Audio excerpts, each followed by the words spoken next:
नमस्कार दोस्तों, स्पीडी जी के एनजीएस में मैं बलराम सर आप सभी का स्वागत करते हैं और देखेंगे आज के मोटिवेशन लाइन। तो आज का मोटिवेशन लाइन है दोस्तों, हम लोग वह मुकाम हासिल करेंगे जिसे देखकर लोग कहेंगे उम्मीद तो नहीं थी और बंदे ने कमाल कर दिया। तो मेहनत करना है दोस्तों, और मेहनत के साथ साथ दिमाग का भी यूज करना है तो ही होगा। सिर्फ मेहनत करने वाले अगर आगे रहते तो आज जो लोग बहुत ज़्यादा मेहनत करते वो सबसे शीर्ष स्थान पे रहते। तो आइए देखते हैं आज भारतीय इतिहास एवं संस्कृति के प्रश्न। लिंगायत संप्रदाय कहाँ प्रचलित था? तो दक्षिण में लिंगायत संप्रदाय प्रचलित था। लिंगायत संप्रदाय को क्या कहा जाता था? जंगम। लिंगायत संप्रदाय को क्या कहा जाता है? जंगम कहा जाता था। वसव पुराण में लिंगायत संप्रदाय के प्रवक्ता तथा उनके शिष्य को किसको बताया गया? अल्लभ प्रभु वासव को बताया गया। 10वीं शताब्दी में मतेंद्रनाथ ने किसकी स्थापना की? नाथ संप्रदाय की स्थापना की। मतेंद्रनाथ ने नाथ संप्रदाय की स्थापना की। नाथ संप्रदाय का प्रचार प्रसार किसके समय में हुआ? गोरखनाथ के समय में हुआ। नाथ संप्रदाय का व्यापक प्रचार प्रसार किसके समय में हुआ? गोरखनाथ के समय में हुआ। दक्षिण भारत में शैव धर्म किसके समय में लोकप्रिय था? चालुक्य, राष्ट्रकूट, पल्लव और चोल के समय में। दक्षिण भारत में शैव धर्म किसके समय में लोकप्रिय था? तो चालुक्य, राष्ट्रकूट, पल्लव और चोल के समय में। नैनारू संतों की संख्या कितनी बताई गई है? नैनारू संतों की संख्या 63। नैनारू संख्या कितनी बताई गई? नैनारू संतों की संख्या तो 63 बताया गया है। कृष्ण किस कबीले से संबंधित थे? वृषभ कबीले से संबंधित थे। कृष्ण किस कबीले से संबंधित थे? वृषभ कबीले से संबंधित थे। विष्णु के 10 अवतारों का उल्लेख किसमें मिलता है? मत्स्य पुराण में मिलता है। विष्णु के 10 अवतारों का उल्लेख किसमें मिलता है? मत्स्य पुराण में मिलता है। वैष्णव धर्म में ईश्वर को प्राप्त करने के लिए सर्वाधिक महत्व किसे दिया गया है? तो भक्ति को दिया गया। इस्लाम धर्म के संस्थापक कौन थे? हजरत मोहम्मद साहब। इस्लाम धर्म के संस्थापक कौन थे? हजरत मोहम्मद साहब थे। हजरत मोहम्मद साहब के पिता का नाम क्या था? अब्दुल्ला था। हजरत मोहम्मद साहब के पिता का नाम क्या था? अब्दुल्ला था। हजरत मोहम्मद साहब की माता का नाम क्या था? अमीना था। हजरत मोहम्मद साहब की माता का नाम क्या था? तो अमीना था। हजरत मोहम्मद साहब को कब और किस स्थान पर ज्ञान की प्राप्ति हुई? मक्का के पास हीरा नामक गुफा में 610 ईस्वी में ज्ञान का प्राप्ति हुआ। मोहम्मद की शादी किसके साथ हुई? खदीजा नामक विधवा से शादी हुआ। मोहम्मद साहब की शादी किसके साथ हुआ? खदीजा नामक विधवा के साथ हुआ। मोहम्मद की पुत्री और दामाद का नाम क्या था? फातिमा और अली हुसैन था। मोहम्मद की पुत्री और दामाद का नाम क्या था? तो फातिमा पुत्री का नाम था, अली हुसैन दामाद का नाम था।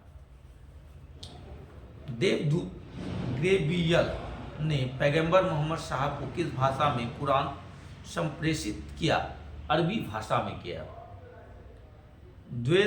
देवदूत गैब्रियल ने पैगंबर मोहम्मद साहब को किस भाषा में कुरान संप्रेषित किया? अरबी भाषा में। हजरत मोहम्मद साहब को कहाँ दफनाया गया था? मदीना में दफनाया गया था। हजरत मोहम्मद साहब को कहाँ दफनाया गया था? मदीना में दफनाया गया था।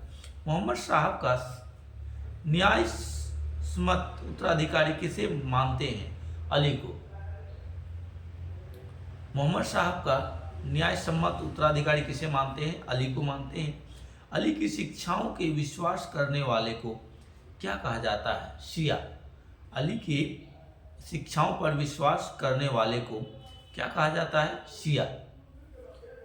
अली की हत्या कब हुई? अली की हत्या 661 ईसा पूर्व में हुआ, ईस्वी में हुआ, सॉरी, एडी में हुआ, ईस्वी में।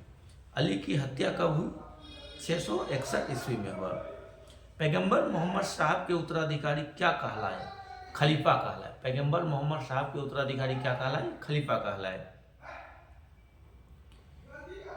इस्लाम में खलीफा पद कब तक रहा? 1924 ईस्वी तक रहा। इस्लाम में खलीफा पद कब तक रहा? 1924 ईस्वी तक रहा। खलीफा पद को किस शासक ने समाप्त किया? तुर्की के शासक मुस्तफ़ा कमाल पाशा ने। खलीफा पद को किसने समाप्त किया? तुर्की के शासक मुस्तफ़ा कमाल पाशा ने समाप्त कर दिया। मोहम्मद साहब पैगंबर के जन्मदिन पर कौन सा पर्व मनाया जाता है? ईद ए मिलाद उन नबी। ईद ए मिलाद उन नबी मनाया जाता है। ईसा मसीह का जन्म किस स्थान पर हुआ? यरूशलेम के निकट बैतलहम में हुआ था। ईसा मसीह को सूली पर कब चढ़ाया गया? 33 ईस्वी में सूली पर चढ़ाया गया था। ईसाई धर्म का सबसे पवित्र चिन्ह क्या है? क्रॉस है। पारसी धर्म के पैगंबर कौन थे? जरूत ईरानी था। पारसी धर्म के पैगंबर कौन थे? जरथुस्त्र ईरानी था, ईरान देश के थे। पारसी धर्म का पवित्र ग्रंथ कौन सा है? जिंदा अवेस्ता है। जिंदा अवेस्ता है। ईसाई धर्म के अनुयायियों को क्या कहा जाता है? अग्नि पूजक कहा जाता है। अग्नि पूजक। मगध के सबसे प्राचीन वंश के संस्थापक कौन थे? बृहद। मगध के सबसे प्राचीन वंश के संस्थापक कौन थे? बृहद। महात्मा बुद्ध की सेवा में बिंबिसार ने किसे भेजा था? राजवैद्य जीवक को। महात्मा बुद्ध की सेवा में बिंबिसार ने किसे भेजा था? राजवैद्य जीवक को। किसकी सहायता से अजात शत्रु ने वैशाली पर विजय प्राप्त की? वर्षास्कार और सुनीत की सहायता से। किसकी सहायता से अजात शत्रु ने वैशाली पर विजय प्राप्त की?